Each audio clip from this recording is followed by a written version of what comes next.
আসসালামু আলাইকুম। নতুনদের উদ্দেশ্যে একটি কথা। ১ম বিক্রি হয় কানে, এরপর বিক্রি হয় টাকায়। তো এই কথাটি কেন বলা হয়েছে?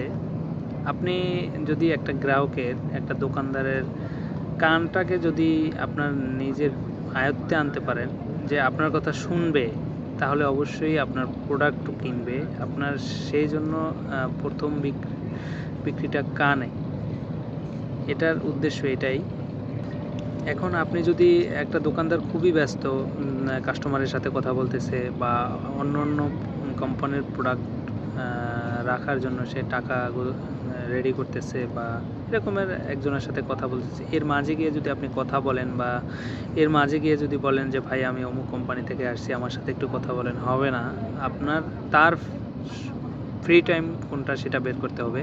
আপনি তার ফ্রি টাইম বের করে তার সাথে সময় দিয়ে যদি আপনি গল্প করে অনেক বেশি তার কথা মনোযোগ দিয়ে শুনতে পারেন, আপনার কথা উপস্থাপন করতে পারেন, অবশ্যই সে আপনার